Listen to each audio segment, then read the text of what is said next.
Bonjour, hein, je sais pas si quelqu'un m'entend là.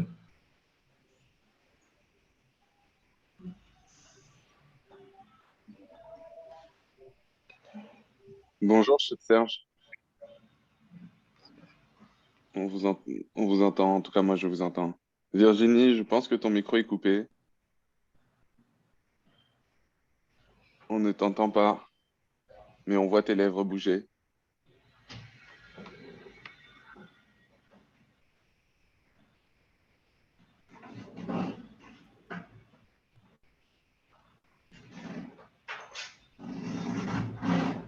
Comment ça va, Serge? Ouais, ça va, ça va. Ouais.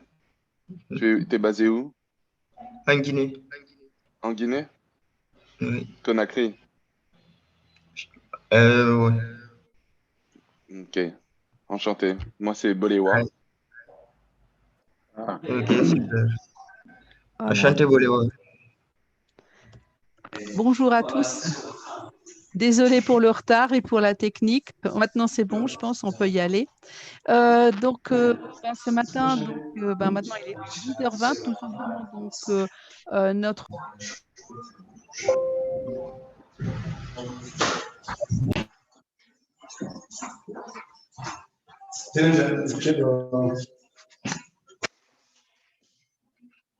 Ah, André, il fallait couper le micro. Et Virginie est sortie. Ah,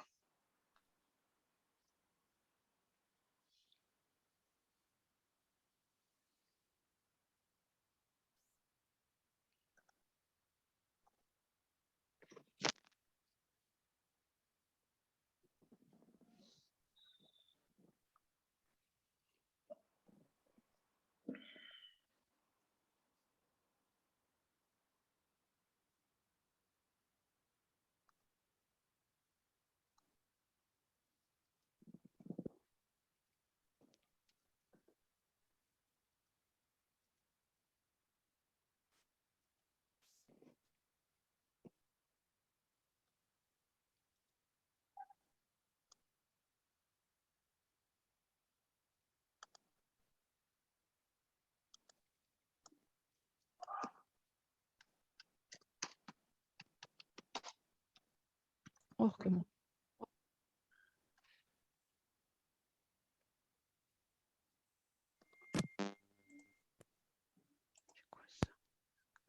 allô? Allô? oui. On a une drôle d'image à l'écran, non?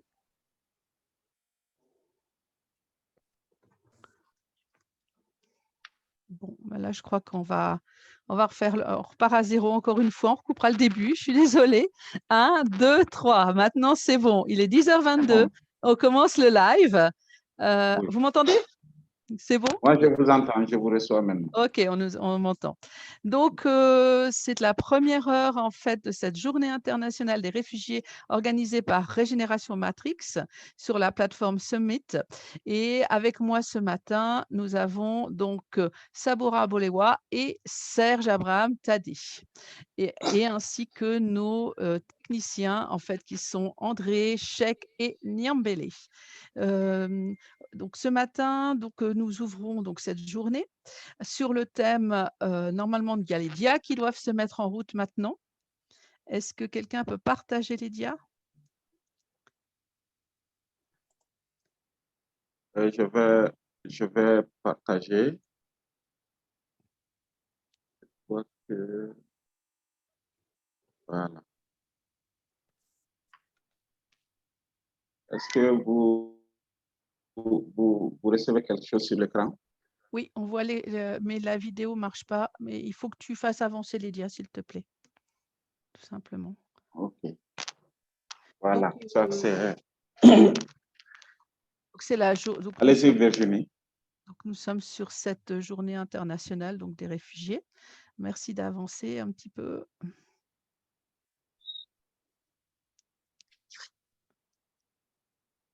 Donc, comme je disais ce matin avec nous, Niambele, Chek, moi-même. Est-ce que tu peux avancer les dias, s'il te plaît? Papy, et Ambroise, Donatien n'est pas là et voilà. Donc il est 10 heures et nous sommes sur le thème de la dignité des réfugiés par la résilience et la culture. Donc nous allons découvrir nos 2 invités qui ont accepté aussi d'être parrains de la journée. Donc voilà et donc c'est pour ça aujourd'hui, donc nous allons découvrir nos 2 parrains qui sont donc, Boléwa et Serge et on va commencer par Boléwa et j'aimerais Boléwa que tu nous expliques un petit peu les actions que tu fais en fait au quotidien dans ton travail, auprès, de victimes dont certaines peut être réfugiées, hein, il y a toutes sortes de victimes et si tu peux nous expliquer un petit peu ce que tu fais, de te présenter déjà pour commencer. Oui, bonjour, bonjour Virginie, merci pour cette invitation. Bonjour l'équipe de la plateforme Summit Generation.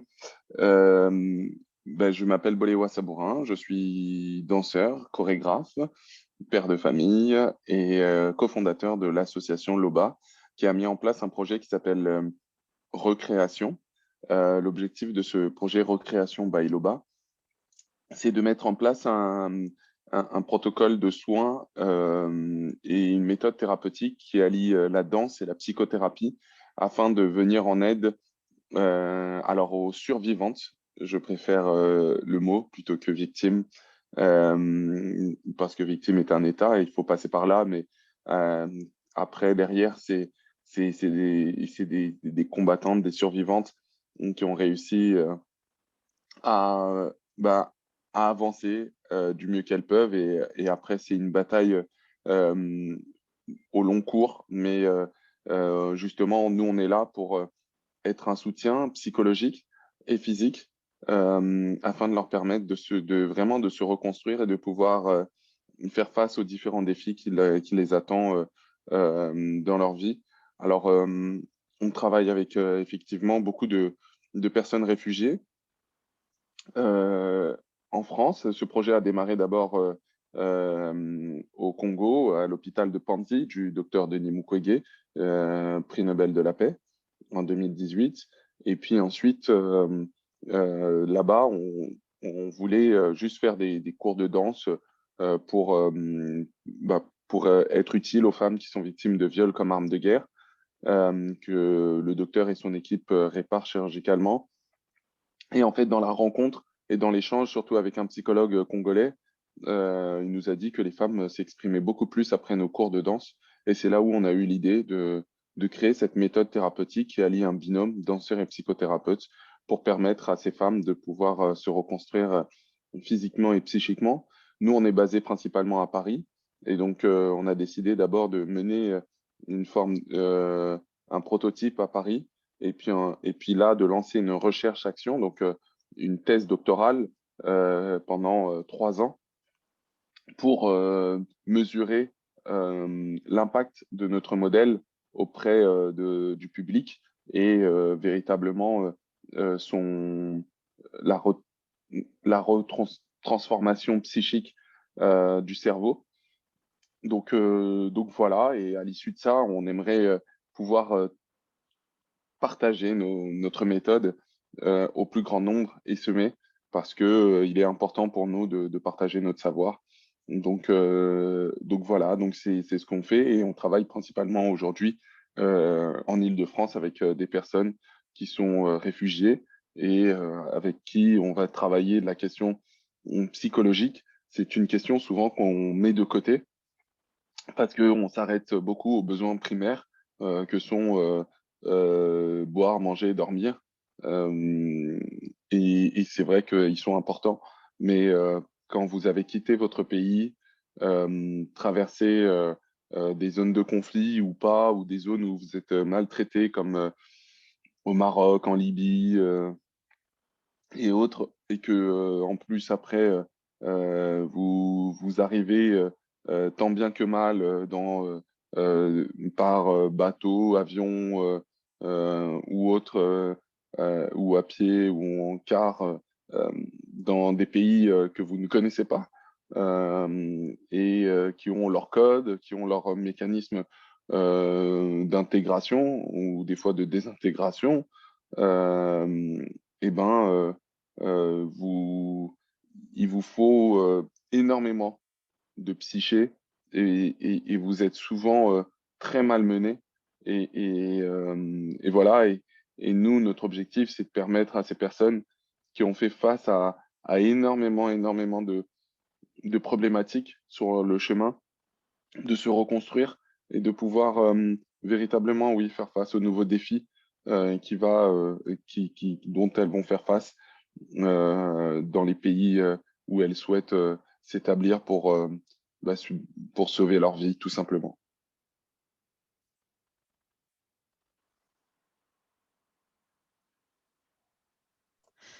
C'est vrai que c'est un sujet important. La réparation psychologique, que ce soit par le corps ou par l'esprit ou les 2 en même temps, parce qu'en fait, le problème, la victime, elle réagit par le corps et par l'esprit, hein, parce que ce sont des automatismes. C'est ça que la danse, c'est aussi intéressant au niveau de la thérapeutique. C'est vrai que, c'est souvent laissé de côté. Comme tu dis, on prend en charge la nourriture, le logement, quand c'est pris en charge, parce que quelquefois, c'est même pas pris en charge et puis après, ben, les gens, ils se débrouillent tout seuls, finalement. Alors que le traumatisme physique est là, le déplacement, d'une région à une autre est là, mais le traumatisme psychologique, il est aussi très, très présent, en fait, hein. Il est même peut-être plus important que toutes sortes toute autre sorte de traumatisme. Nous, on le voit parce que de façon générale, avec, Régénération Matrix, on s'occupe de victimes, hein, de façon globale, hein, de climat, de guerre ou autre. Et une victime, de toute façon, ce qui lie toutes les victimes ensemble, c'est, comment dire? Elles tombent tous en bas de la pyramide de Maslow. Que ce soit des gens riches, pauvres ou elles sont en mode protection, bulle et donc un mode psychologique qui les enferme et qui les empêche d'aller de l'avant. Et c'est vrai que pour Totalement. moi, c'est pour ça que je trouvais très intéressant que tu viennes ce matin un petit peu expliquer ton action qui est très importante et qui est très, très peu abordée, déjà pour une question de finances et de possibilités. Parce que si on parle du continent africain, finalement, les psychologues, les psychiatres, il y en a très, très peu par rapport à la Oui, masse de travail à faire.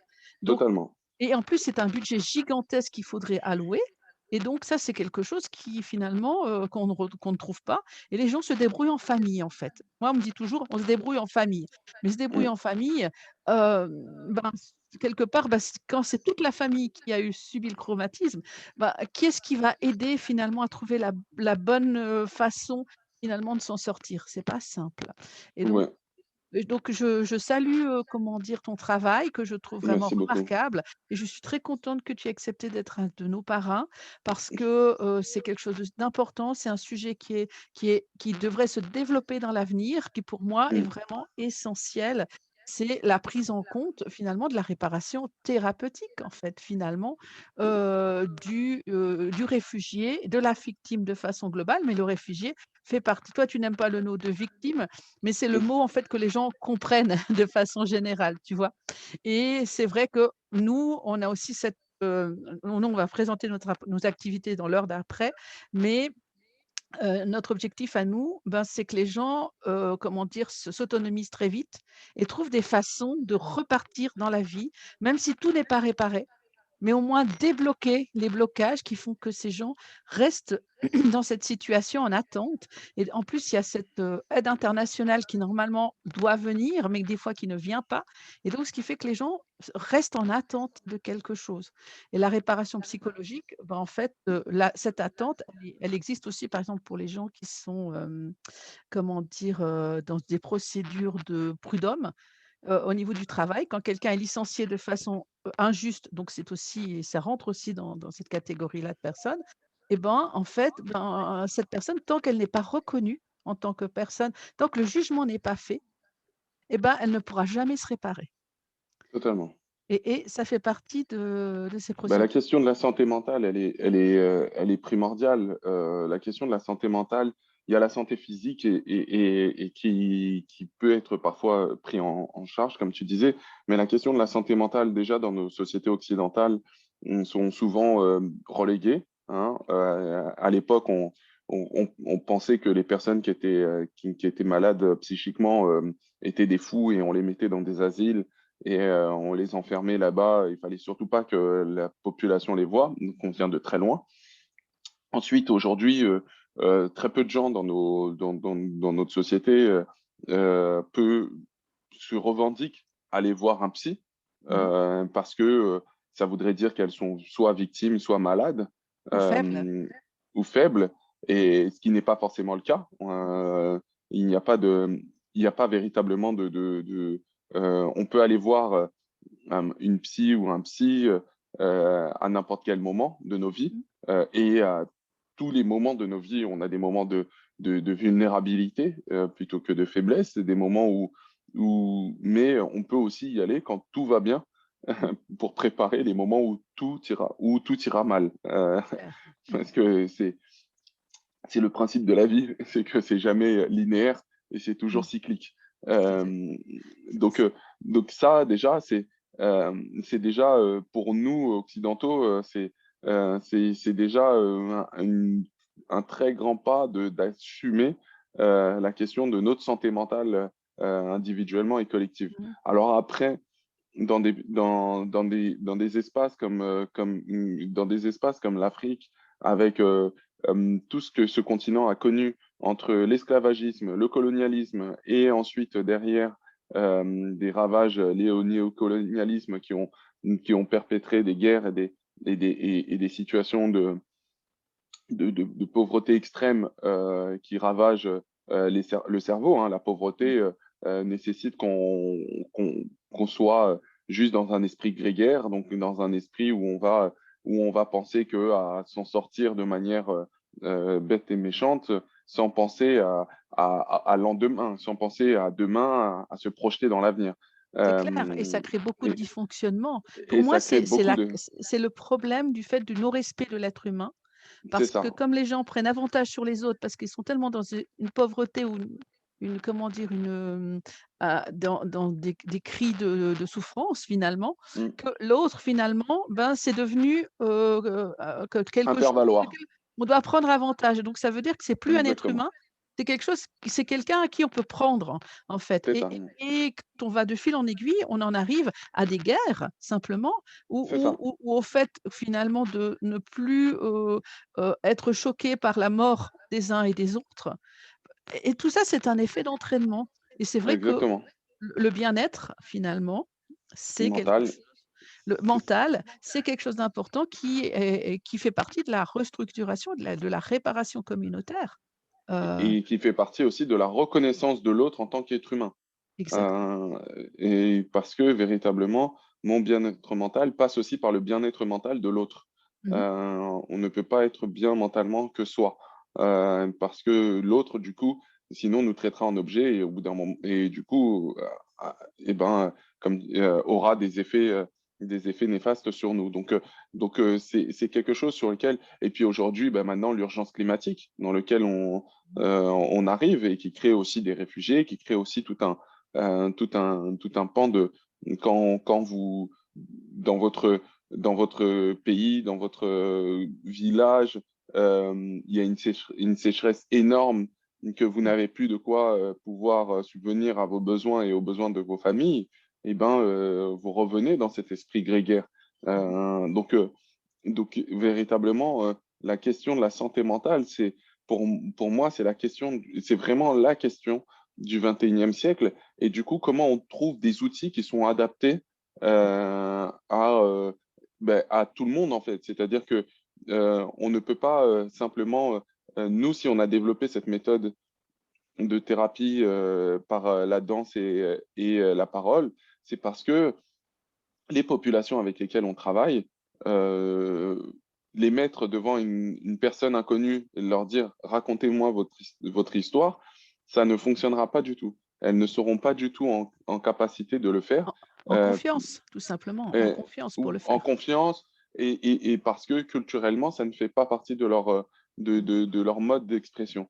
Donc, notre méthode a pour justement pour vocation à pouvoir permettre à tout à chacun de trouver une manière de pouvoir le faire. Et c'est vrai que, ancestralement, il y avait l'arbre à palabre. dans certains villages où on venait et on posait ces doléances qui permettaient justement de relâcher quelque chose et de pouvoir en parler en communauté. Et puis en même temps, il y avait des temps liés à des temps la danse n'était pas comme on le considère en Occident, comme un objet de divertissement c'était plutôt des moments festifs qui permettaient de marquer des temps dans la vie, de la naissance, la circoncision, euh, tout un tas de moments de la vie qui permettent ainsi de pouvoir construire une vie. Donc, c'est vraiment à travers à travers ce prisme-là que nous, on a voulu utiliser la danse et le mouvement et le corps, à travers le prisme de l'expression de nos émotions, de nos mots MAUX, donc les douleurs et les souffrances que l'on peut vivre, plutôt qu'une expression purement divertissante de la danse, qui existe aussi, qui est nécessaire, mais qui n'est pas suffisante. Donc voilà un peu notre trajectoire et ce que l'on veut développer dans les années à venir, la question de la santé mentale dans un continent aussi vaste que l'Afrique, avec des disparités aussi énormes, mais pas que l'Afrique, l'Europe, là où on vit, on a grandi, euh, parce que nous-mêmes, vous savez, moi j'ai grandi, je suis franco-congolais, pour ma famille française, comme je disais, aller voir le psy, c'est être malade, c'est être fou, et dans ma famille congolaise, aller voir le psy, c'est avoir une maladie de blanc. Donc en fait, aucun des deux, aucune des deux familles ne m'aidait à pouvoir exprimer les difficultés que j'avais d'être mélangé entre les deux et de ne pas trouver ma place dans cette société et qui me créait du tort et du ressentiment et de la colère et de la rage que j'exprimais après sous différentes manières et qui auraient pu m'emmener à commettre des choses irréparables et donc voilà, c'est tout un mécanisme qui se construit, qui se crée aujourd'hui. Bon nombre de réfugiés que je peux croiser dans des quartiers en Île-de-France. Certains sont jeunes et sont complètement désœuvrés, tombent dans le crack, dans des drogues, dans une déshérence psychologique qui, euh, qui ne met pas à profit toutes l'être humain les êtres humains qu'ils sont, alors que, comme je vous disais, pour arriver là où ils sont aujourd'hui, en Île-de-France, après avoir traversé tout ce qu'ils ont traversé, il faut une grande capacité mentale pour venir jusqu'ici. Il faut avoir vraiment une puissance psychologique et physique assez conséquente et qui évidemment est tellement poussée à l'extrême qu'elle se casse une fois arrivée ici parce que il y a la fatigue psychique, il y a la charge mentale qui est trop grande et qui se fracture une fois arrivé à la ligne d'arrivée pour eux. Mais alors que la ligne d'arrivée n'est qu'un nouveau départ. Donc, Ouais, mais c'est compliqué. De toute façon, rien n'est simple, mais ça, c'est clair que c'est quelque chose sur lequel le monde doit travailler, d'autant qu'avec le Covid, ben, je pense, moi, j'évalue que là où peut-être on avait 20% de victimes dans le monde, maintenant, on en a au moins 40 ou 50%. Donc, ça veut dire que toutes ces personnes, bah, déjà, on n'a pas assez de psy, de psychologues, enfin, pour les prendre en charge. Donc, il faut trouver d'autres solutions. Déjà, comment dire, pour les faire repartir dans la vie, que nous, avec notre expérience, on sait qu'au bout de 3 ans, si une personne qui a subi un traumatisme, quel que soit le traumatisme, si elle n'est pas repartie au bout de 3 ans, dans ce cas-là, ça va être très, très compliqué de la faire sortir de sa situation et qui est en bas de la pyramide de Maslow, hein, je le rappelle. Et quand on est en bas de la totalement. pyramide de Maslow, c'est très compliqué d'en sortir. Donc voilà. Merci beaucoup de ces Merci. témoignages. Alors, comme le programme va être chamboulé parce qu'apparemment, on n'est pas en live sur Facebook, donc moi, ce que je vais faire, c'est comme Serge n'a pas commencé, on va étendre cette session. On va faire des annonces en fait sur Facebook comme quoi le programme est chamboulé, tant pis. On va faire une plus longue session maintenant. Et puis, moi, ma présentation d'après, on va l'enlever et puis on passera après à la suite.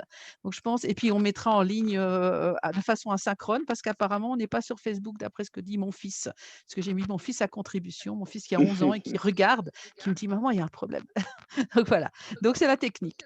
Donc, c'est comme ça. Donc, je propose qu'après, maintenant, Serge parle un petit peu, nous parle pas un petit peu, comme il faut, de ses activités. Après, on parlera d'un troisième thème qui est celui de l'identité africaine, qui permet aux gens de retrouver aussi leur dignité. Et puis, on pourra finir par un petit dialogue entre nous si on a envie. Voilà. Donc maintenant, voilà, je laisse la parole maintenant à Serge. Je crois qu'il ne faut pas toucher à ça, en fait, comment dire, Niambélé, parce que là, on est sur une configuration un peu bizarre, là, maintenant. Voilà. Merci beaucoup. Oui, Serge, c'est à toi. Bonjour à tous.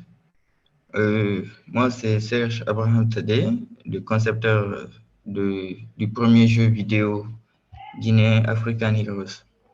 Bon, généralement, avant de continuer, j'aimerais d'abord féliciter un frère Poléwa. J'ai entendu en fait le parcours et le combat que vous menez. Et là, voilà quoi. C'est vraiment fort ce que vous faites et je vous souhaite beaucoup de courage. Surtout sur le côté psychique, comme vous le dites. C'est carrément un problème. C'est une maladie de blanc. Ouais. D'accord. Donc, c'est comme je l'ai dit, je suis le fondateur du studio African Heroes. Et heureusement, avec Virginie, ce n'est pas une première fois. On a eu à échanger plusieurs fois, presque depuis le début même du projet, à peu près 2 ans. En gros, nous retraçons tout ce qui est valeur culturelle africaine, mais à travers des séries de jeux vidéo ou d'animation 3D. Donc, en gros, nous faisons des jeux vidéo qui mettent en avant tout ce qui est guerrier africain, les gens qui ont œuvré pour le continent africain, mais surtout, toutes ces mythes ou les rites qui ont disparu en fait. Ces valeurs qui ont été disparues, qui ont été transformées, ou même ces masques qui ont été volés, nous essayons de reconstituer tous ces faits à travers un scénario bien pensé et nous les exécutons. Donc, nous utilisons les dernières technologies d'animation 3D. En gros, c'est comme un jeu d'aventure 3D. Il y a l'héroïne principale qui a déjà existé auparavant. Il y a les guerriers qui sont là pour aider l'héroïne à retrouver en fait tous ces masques perdus, les valeurs culturelles voilà, en quelque sorte, qui se sont évaporées, quoi. Donc,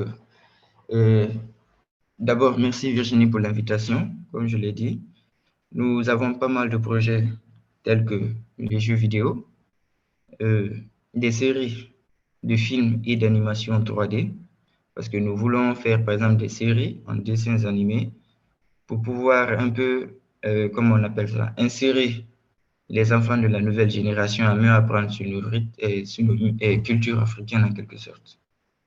Donc c'est beaucoup plus ça notre combat et le jeu verra le jour très prochainement parce que c'est un peu compliqué au début. Il y a pas mal de hauts et de bas, mais on continue à tenir le coup. Oui, c'est un super projet. Ce sont des magnifiques infographies. Est-ce que éventuellement, Serge, tu arrives à nous partager 2, 3 infographies je ne sais pas ce que tu as sur ton ordinateur ou si tu as un lien que tu peux nous donner, qu'on peut partager et montrer un petit peu ce que tu fais. Je ne sais pas si on n'en a pas parlé auparavant, donc je me dis, il y a sans doute, enfin vraiment, c'est un magnifique travail que tu réalises, aussi bien au niveau de l'histoire de l'Afrique. On est toujours en contact quand je vois quelqu'un qui parle de l'histoire de l'Afrique. Tout de suite, je t'envoie des liens Comme ça vient enrichir ta bibliothèque de l'histoire. Et c'est vrai que ça fait longtemps qu'on se connaît, hein, ça fait 2 ans qu'on discute ensemble sur tes projets. C'est des super projets qui ont besoin aussi d'aide, hein. Je dirais, si on peut trouver des sponsors, etc. Pareil pour Bolewa, je pense, hein. Plus on trouve d'aide, plus il y a des projets qui peuvent se faire. Boléa, c'est une association. Toi, Serge, c'est une entreprise, hein, que tu as montée. Oui, c'est Et ça. comment dire, moi, j'aimerais juste faire un petit tour dans ton univers.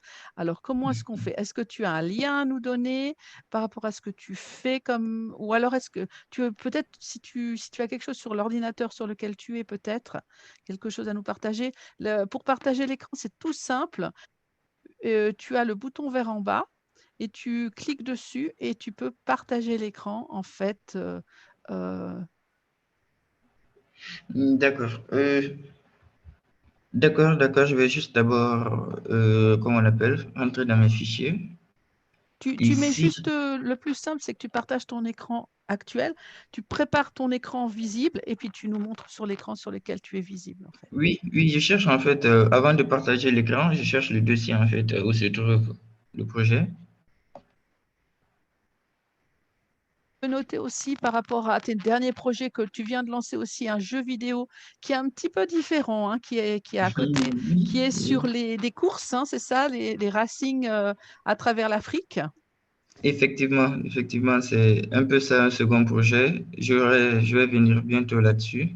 Mhm. Le temps pour moi de trouver. Le bon exemple. Exactement. Alors Parce que, Serge, nous on le suit. oui, Alors je vais juste expliquer comment je te suis, Serge. Parce qu'il y a très longtemps, en fait, nous au départ, on était une équipe en fait en gestion de projet. On suivait une formation universitaire. On était tous bénévoles sur une formation universitaire en gestion de projet. Et puis un jour, il y a eu un changement d'équipe. On s'est retrouvé à 25 personnes à se dire, oh, on fait plein de choses depuis des années. Puis là, on ne sait pas trop ce qu'on va faire. Et puis donc j'ai lancé l'idée de faire un incubateur. Et puis, une de ces 25 personnes, c'est quelqu'un qui a été prof, qui était un de tes profs, hein, qui s'appelait Mamadi Dramé, je crois. Et puis, c'est lui qui nous a mis en contact parce que Mamadi m'a dit, ah, mais écoute, il faut que tu le suis parce que c'est un jeune qui a beaucoup de valeur et il faut absolument être toujours en contact pour voir un petit peu au fur et à mesure comment il évolue et puis s'il a besoin d'aide. Voilà. Donc, c'est comme ça que Serge est devenu membre, en fait, de notre organisation de par en fait un de ses anciens profs en Guinée-Conakry. Parce que donc Serge est en Guinée-Conakry, donc il a lancé le projet African Heroes. Et est-ce que tu arrives à nous trouver quelques images ou simplement oui. On peut juste, en attendant que je trouve le bon, qu'on peut parler, on peut continuer à discuter le temps que je puisse trouver.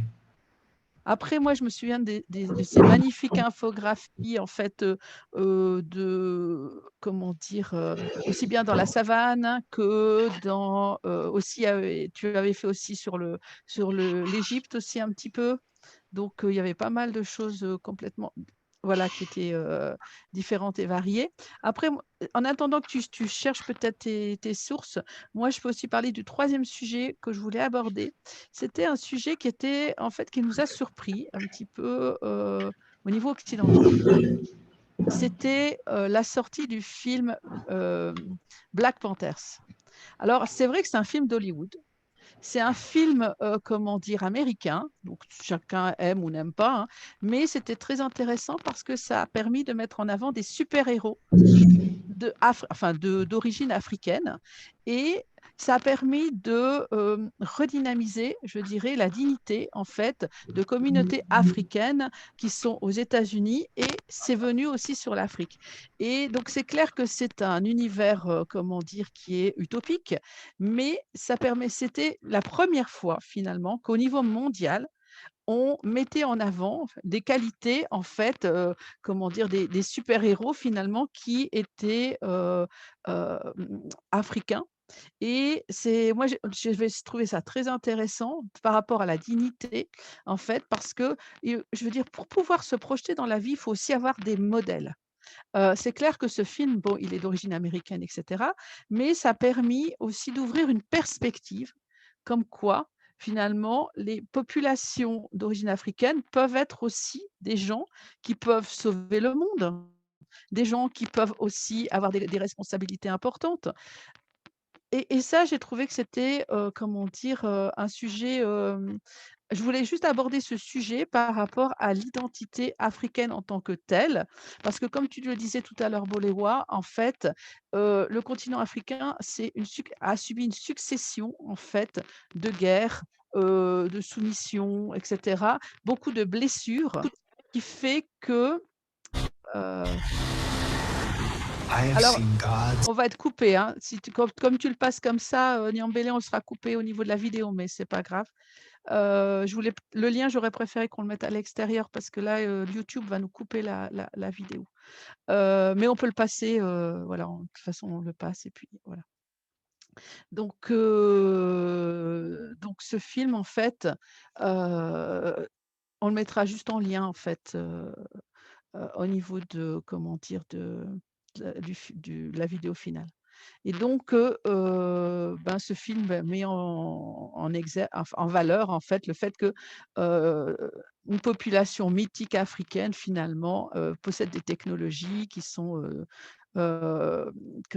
qui sont, heu parmi celles au top niveau et puis, peut, comment dire, avoir sa place finalement, parmi les grands de ce monde. Et ça, c'était, moi j'ai trouvé ça très intéressant, pour, ouvrir des perspectives à la jeunesse. Parce qu'un jeune qui est, dans son village où la seule perspective qu'il a, c'est soit d'être agriculteur, soit, finalement d'être instituteur finalement un petit peu comme, ben, c'est pas, comment dire? C'est pas très valorisant et je dirais qu'ouvrir l'esprit à ce que finalement au rêve, ça fait aussi partie, de comment dire? Du renforcement identitaire et aussi, comment dire? Heu, ça permet de se projeter finalement, de se donner l'autorisation de se projeter dans un avenir différent. Voilà, donc ça c'est intéressant et on en parlait aussi tout à l'heure, donc aussi avec Boléwa, c'est aussi le fait d'avoir des perspectives finalement qui fait que les gens, ben, ont un avenir. Voilà, donc Oui, c'est très intéressant, ce que ce que tu partages, avec Black Panthers. 2 choses. La première, c'est que Black Panthers, moi, en tout cas, en tant que fils de Congolais, m'a fait penser au Congo. C'est-à-dire que, dans Black Panthers, ils disent qu'en gros, il y a un territoire, qui se situe en Afrique centrale, qui auraient un minerai qui leur permettrait de pouvoir d'être supérieur au reste de l'humanité technologiquement. Nous, ce minerai, il s'appelle le coltan au Congo et c'est le fruit de la guerre qu'il y a au coltan au Congo. C'est pour ce coltan qui permet justement aujourd'hui de faire ce ce webinaire ou cette conférence avec Serge en Guinée, toi en Suisse, moi en France et d'autres ailleurs dans le monde. Et ce coltan, il ne rapporte pas d'argent aux Congolais, il rapporte de l'argent aux Américains principalement parce que les applications sont américaines et puis après aux Occidentaux parce que ça nous permet à nous d'aller un peu plus vite dans nos actions. Et donc cette transposition entre le Wakanda et le Congo, moi, je l'ai immédiatement perçue, entre ce minerai qui permet au Wakanda d'être supérieur d'avoir une technologie supérieure et le coltan qui permet la révolution numérique que l'on vit. Ça, pour la première réponse. Et la deuxième réponse, c'est effectivement, au fil des années, le continent africain a subi des blessures narcissiques au sens de son identité, de sa personne en tant qu'individu et en tant que collectif. Des blessures narcissiques qui font que pour se projeter, euh, il- on, on- on le renvoyait surtout à un modèle, qu'il n'y avait que du coup un seul modèle de, dé- de, ouais, modèle de développement ou un modèle d'émancipation qui était celui de l'Occident. Et en fait, cette blessure narcissique, elle est toujours pas réglée parce que les blessures narcissiques sont les blessures les plus difficiles à régler. Elles demandent des générations et pas 80 ans, ce qui est à peu près notre moyenne individuelle sur la Terre. Et donc, ces blessures narcissiques passent par une, une reformation de notre imaginaire individuel et collectif. Comment comment on peut se projeter quand on n'a pas d'imaginaire, quand on n'a pas de rêve, quand on n'a pas du coup un imaginaire qui nous ressemble aussi. Et c'est là où l'ambivalence de Black Panthers vient un peu nous heurter parce que d'un côté, cet imaginaire de super-héros qui viendrait du continent africain et en fait est est un imaginaire des Américains et pas des Africains eux-mêmes et donc permet aux Afro-Américains de se voir non plus que comme des descendants d'esclaves, mais, mais des descendants de rois et de reines africains. Mais il n'y avait pas que ça. C'est comme si on disait qu'en Europe, il n'y avait que Louis XIV, C'est clair. les Habsbourg Oh, oui. ou les Bourbons. Il y a aussi des paysans, tout un tas de personnes. Et donc, pour les Américains, c'est se projeter en tant que figure de réussite, de succès incroyable et qu'ils sont tous descendants de grandes lignées. C'est cette blessure narcissique qui les font passer de dominé extrême à dominant extrême. Donc, un rebasculement. Et en même temps, en tant qu'Africain, d'un côté, c'est ne pas. Les Africains, eux, savent qu'ils ne descendent pas que de rois et de reines parce qu'ils vivent l'Afrique au quotidien. Malheureusement, ils ne l'imaginent pas assez.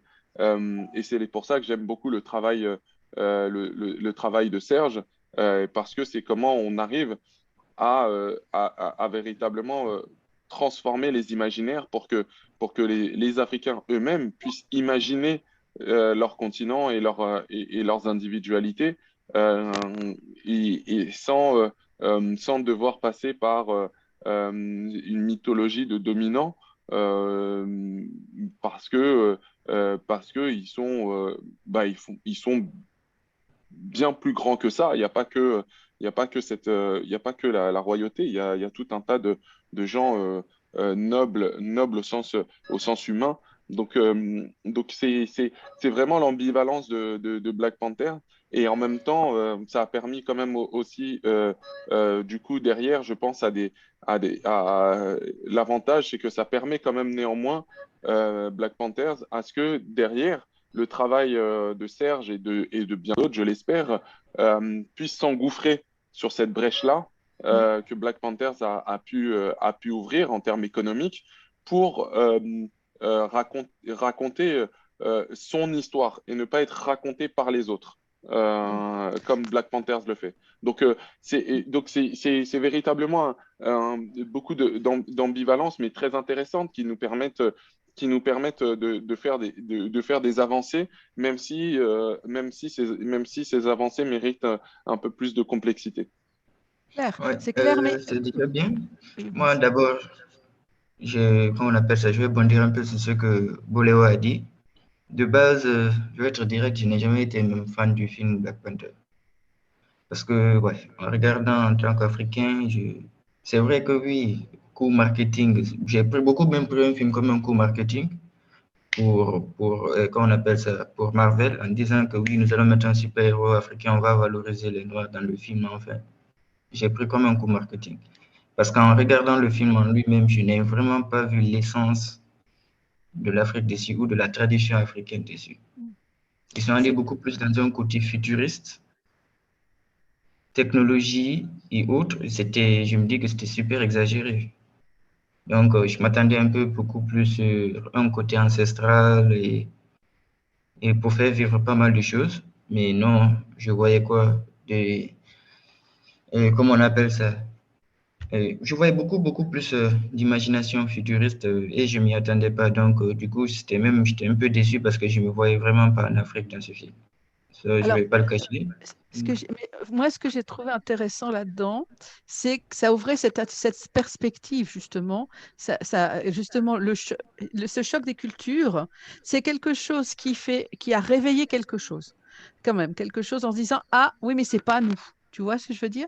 C'est pas nous, donc peut-être justement, il faut faire quelque chose pour que que ça corresponde finalement à l'Afrique.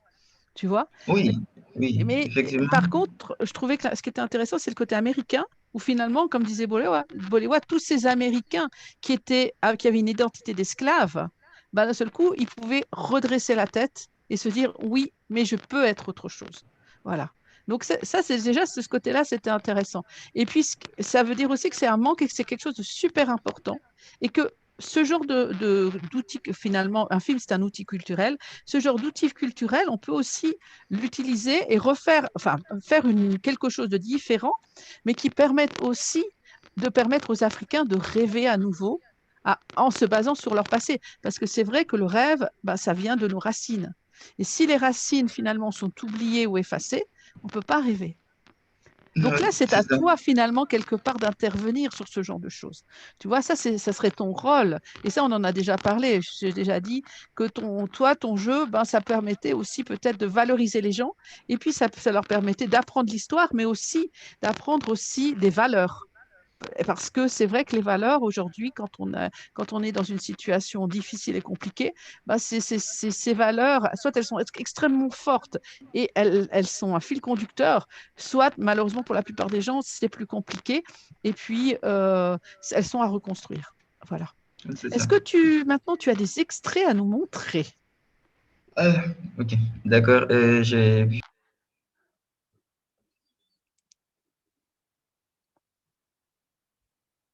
Il n'y a plus de son. Voilà, c'est bon. OK. Alors, si tu veux qu'il y ait du son, il faut partager le son en bas, je crois. Mais c'est pas grave, sinon on va le faire sans son.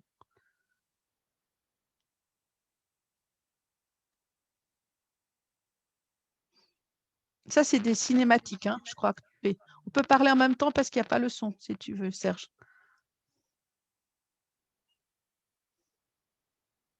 J'avais Voilà. en fait coupé le micro. Ouais. Donc, voilà. En gros, comme je l'ai dit, il fallait reconstituer pas mal d'endroits. Voilà. Et voilà, ça, c'est un peu comme c'est écrit en bas PlayStation 4. C'est un peu le rendu, le réalisme côté PlayStation.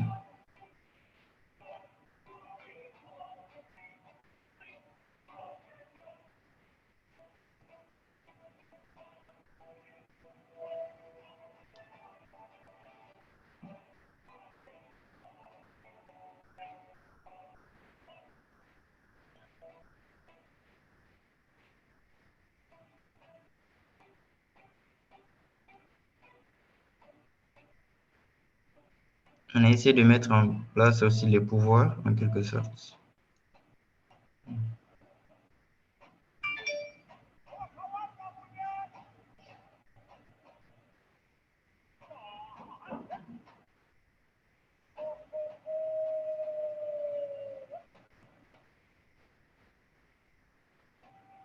C'est dans le jeu vidéo, en fait, toi, tu as plusieurs héros. On peut choisir son héros et puis faire le C'est ça. parcours selon des Exactement. personnages On peut différents. rencontrer, voilà, par exemple, les DS. Alors, tu sais, ça, c'est mon rêve, hein, je t'ai déjà dit, hein. Moi, ça, tu peux le faire facilement maintenant en réalité augmentée et puis faire Exactement. bouger ta déesse au plein milieu de n'importe quel, comment dire, n'importe quel endroit du monde, hein. Maintenant, il y a une partie qui nous tient à cœur. On l'avait appelé le African Skin Shading, c'est-à-dire que je pose d'abord. C'était comment pousser le réalisme au bout. Il ne Mhm, suffisait pas juste de créer un jeu vidéo, mhm. juste pour le faire, quoi. On a voulu aller loin. surtout avec le réalisme des personnages, sortir les traits, tout et tout. Donc, on appelait ça le African Skin Shader. Voilà, c'est ça.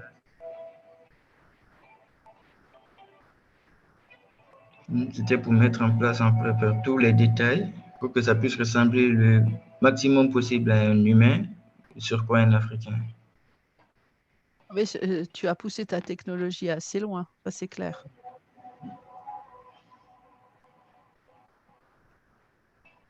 Est-ce qu'il y a un Donc, lien que tu peux donner aux gens qui vont regarder ce live? Est-ce qu'il y a quelque chose qu'on peut mettre après sur la page Facebook de l'événement où les gens peuvent peut-être s'inscrire sur ton jeu ou tu vois?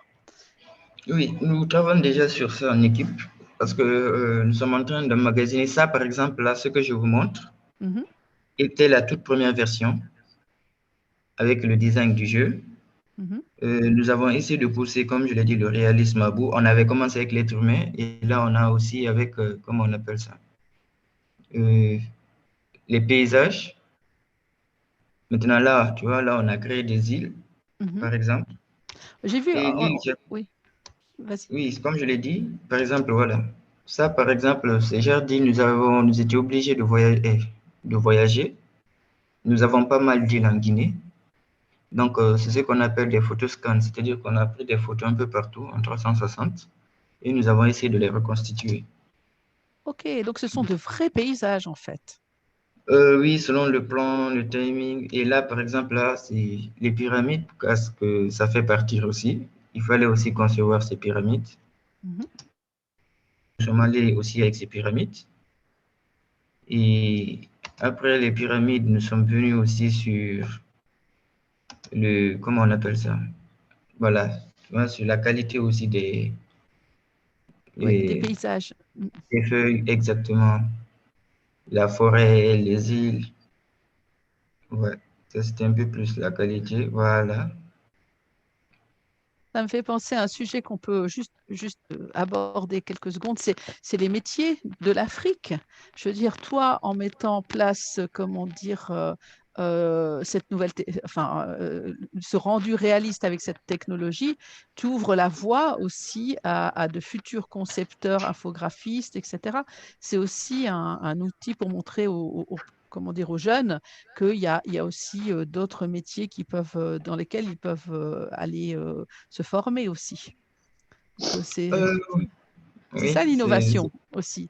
c'est beaucoup C'est plus ça. Et heureusement, ça nous pousse parce que à travers ce que nous avons pu faire ou les vidéos, les petites maquettes que nous avons eu à montrer sur les réseaux sociaux, ça a boosté pas mal de personnes à vouloir se lancer aussi dans le domaine d'animation 3D.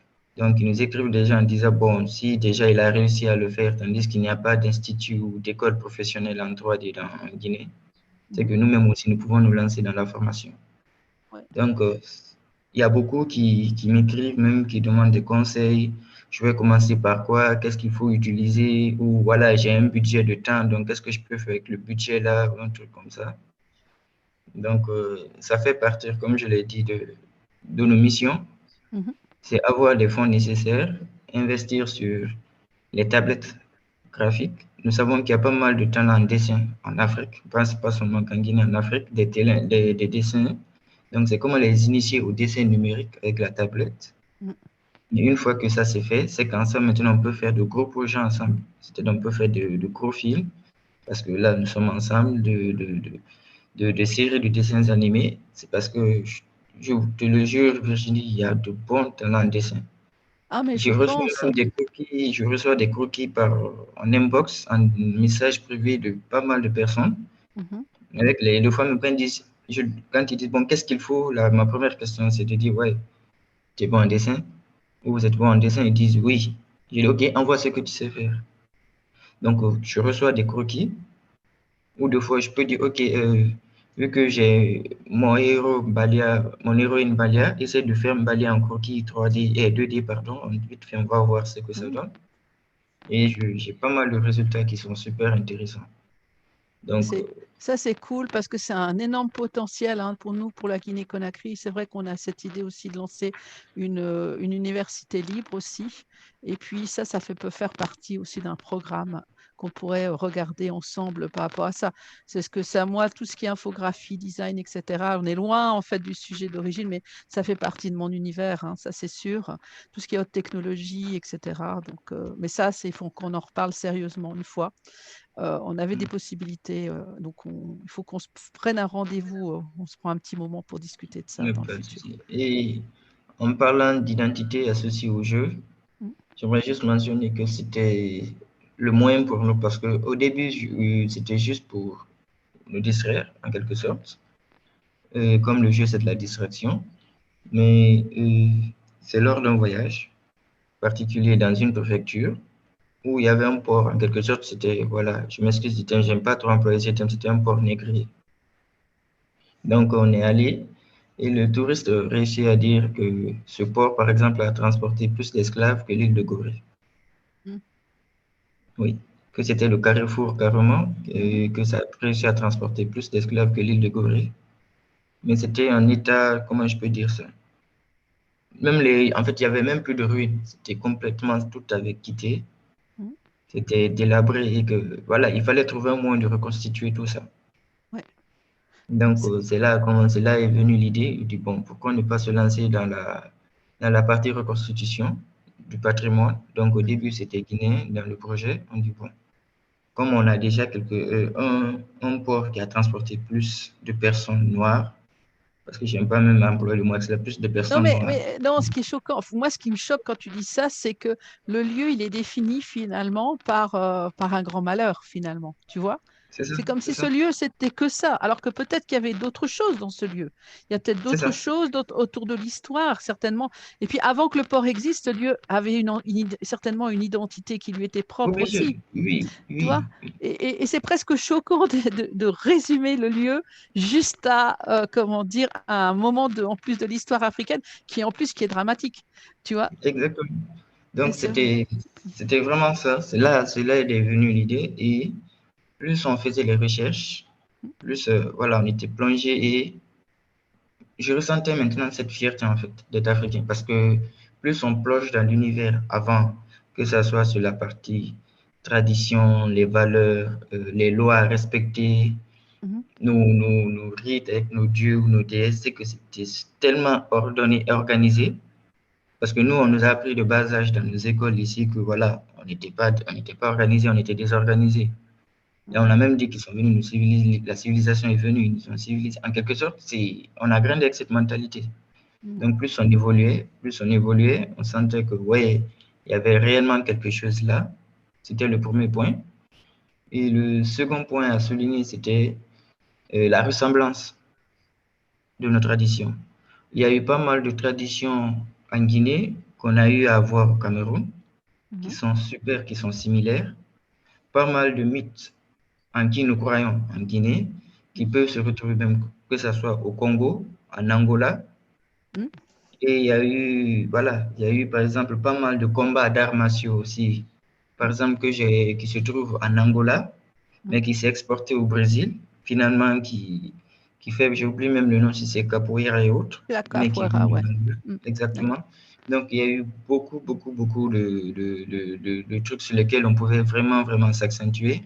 La ressemblance entre les masques. Nous avons les mêmes génies de la mer. Il y en avait assez. Mais en fait, en fait,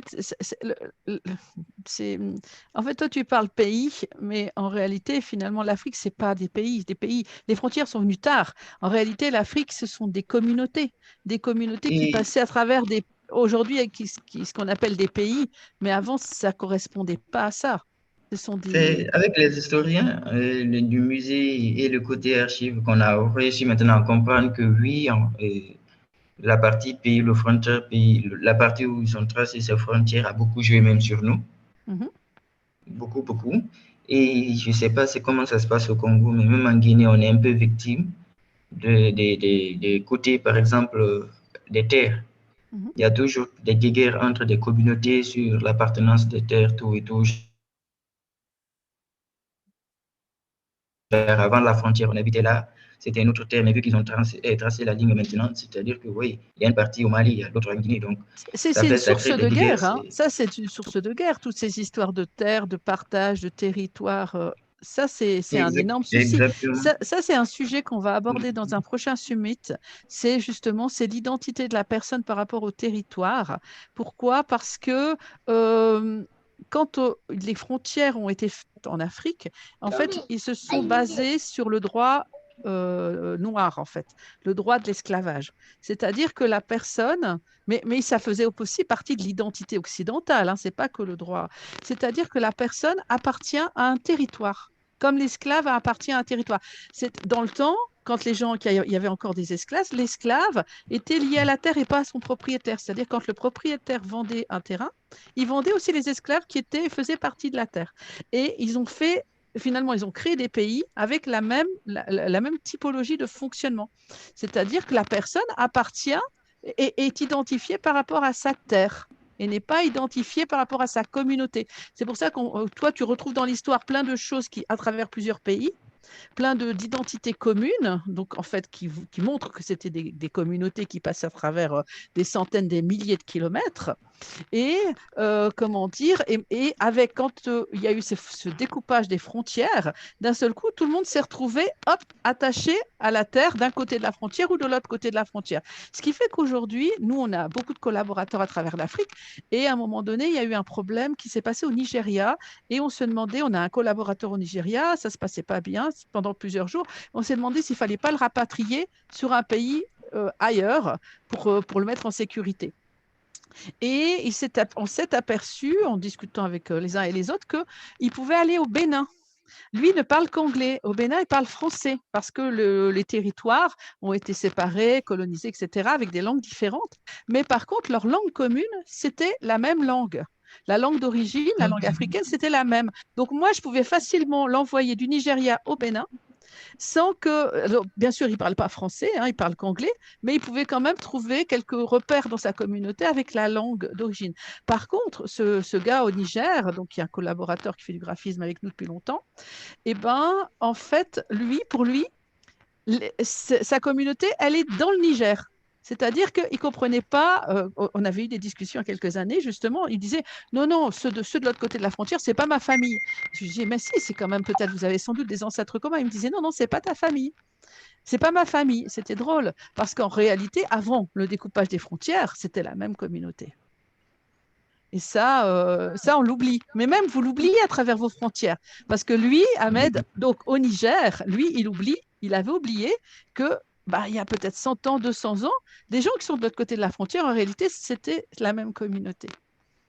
Donc voilà, ça fait partie de cette identité globale qui a été modifiée, qui s'est reconstruite différemment, mais qui crée aussi des problèmes. Justement, en RDC, moi je fais partie d'une organisation d'avocats du tribunal pénal international, et même entre eux, des fois, ils ne sont pas d'accord sur certaines choses. Pourtant, ils sont des gens de très bonne volonté, etc. Et on avait le cas d'une communauté qui, au 19e siècle, étaient sur un autre territoire. Et donc, la population locale considérait que c'était des étrangers parce qu'ils étaient là que depuis un siècle. Alors que s'ils sont là depuis un siècle, ils sont quand même habitants du lieu. Et comme ils étaient là, comme ils n'étaient pas là que depuis un siècle, les autres pouvaient se permettre de les massacrer parce que c'était pas chez eux. En gros, vous voyez, parce qu'il y a des régions du monde où les gens sont plus ou moins sympathiques. Et donc voilà, donc ça crée des guerres, ça crée des conflits, alors qu'en réalité, ça ne devrait pas. Après, il y a une perspective comment dire, de l'Afrique, où toutes les frontières, une partie de l'Afrique où toutes les frontières seraient, tout le monde aurait le même passeport, la même carte d'identité. Et ça, peut-être, ça peut changer un petit peu la donne, peut-être. On ne sait pas. On verra. Espérons. Voilà. Très bien. Écoutez, je vous remercie beaucoup. Est-ce que vous avez encore des choses à échanger, à dire? Parce que là, on va couper. Là, on a débordé de 20 minutes. Je vous ai laissé un peu plus parce qu'on a commencé un petit peu bizarrement. On n'est pas en ligne. Ça veut dire qu'on va télécharger cette vidéo sur YouTube et on va la mettre en ligne après. Et puis, ce sera juste décalé. Voilà, ça fait partie de ces aléas comment dire, des lives. C'est pas C'est pas super grave pour nous. L'important, c'est que ça soit visible, comment dire, à tout moment et que les sujets qu'on aura abordés soient intéressants et puis que vous-même, peut-être, vous avez été mis un petit peu en valeur et que peut-être ça peut vous créer, comment dire, des possibilités, des champs du possible complémentaires, en fait. Voilà.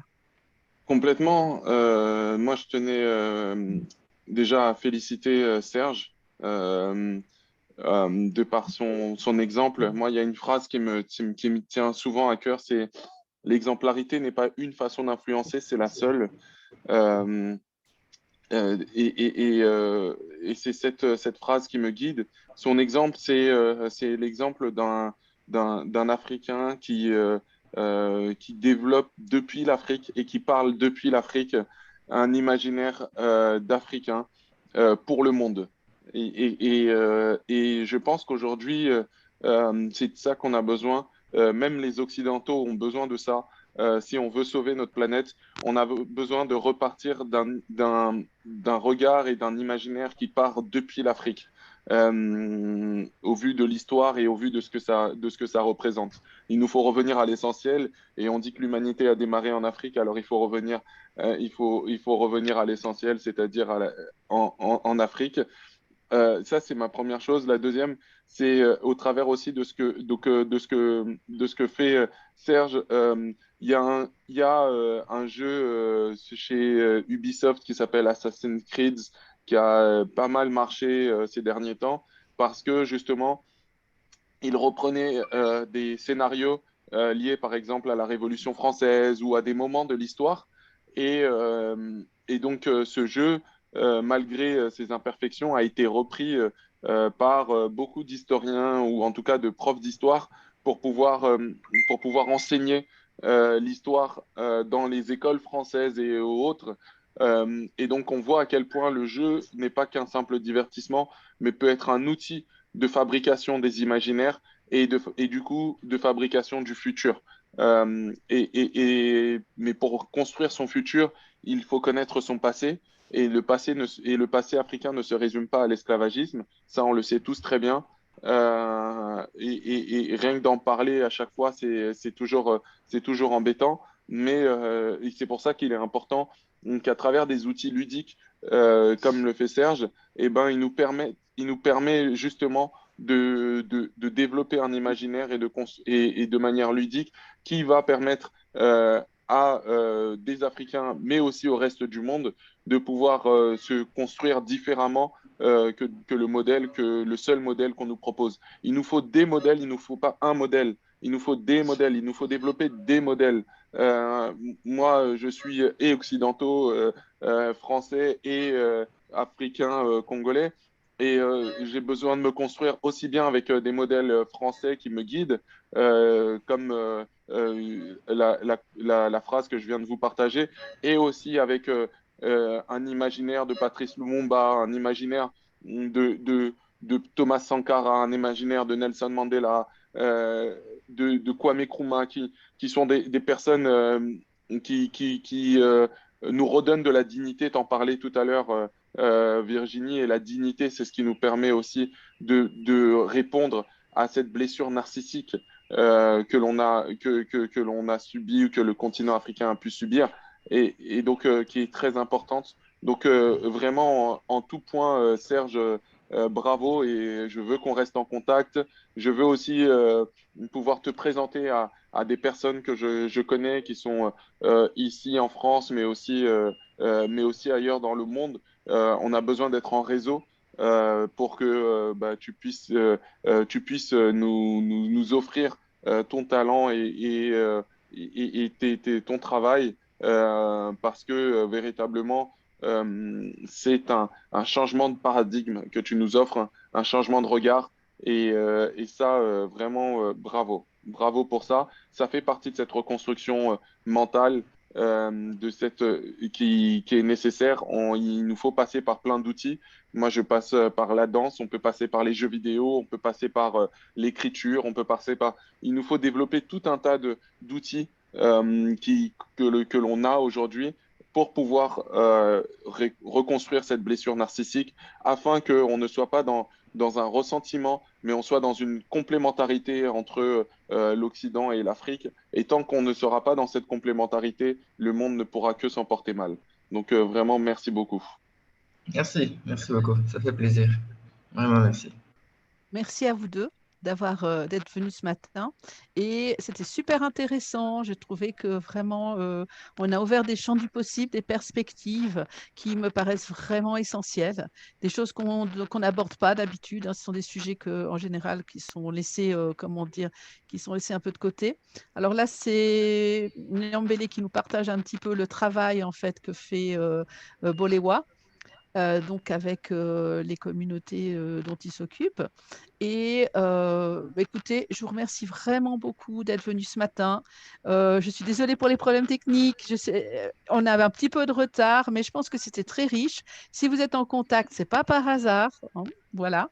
Et puis, et je pense que c'est peut-être finalement, ça va peut-être être l'origine de quelque chose de très intéressant sur les sujets qu'on vient d'aborder, parce que c'est vraiment très, très important de reconstituer une identité africaine, de reconstituer, je dirais, l'histoire et d'ouvrir le champ du possible, le rêve.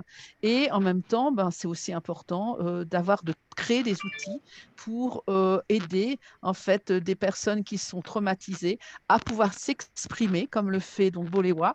Et c'est quelque chose aussi qui est magnifique. Donc tous les deux, vous avez tous les deux des activités, des projets magnifiques. Je suis très contente de vous avoir eu ce matin donc sur ce live.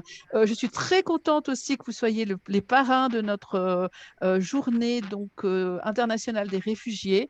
Et de toute façon, on reste tous en contact et puis on espère que vous allez réussir et nous aussi, qu'on va réussir à faire des grandes choses pour aider beaucoup de gens à aller mieux et puis à, comment dire, à se reconstruire ou simplement à trouver des perspectives d'avenir ou de métier. Parce que moi, je suis aussi journaliste dans l'éducation, donc je suis toujours attentive à ce que finalement, quand on crée des nouvelles perspectives, des nouveaux sujets, des nouvelles innovations, ben après, il faut aussi qu'il y ait des gens qui suivent, qui se forment et puis ça fait grandir la communauté et puis d'une idée au départ, d'un beau projet, ben, on peut en faire aussi un mouvement. Et puis quand on est à l'échelle du mouvement, ben là, on influence réellement la société en profondeur. Voilà. Merci beaucoup. À Merci bientôt. Virginie. Et je vous réinviterai sans doute une prochaine fois sur d'autres sujets. À bientôt. Avec plaisir. À très bientôt. Au revoir. Merci à tous. Au revoir. Et Merci merci aux l'équipe. techniciens qui Merci sont avec l'équipe nous technique. aussi. Oui. Au revoir. Merci À bientôt. beaucoup. Ok. Merci les frangins.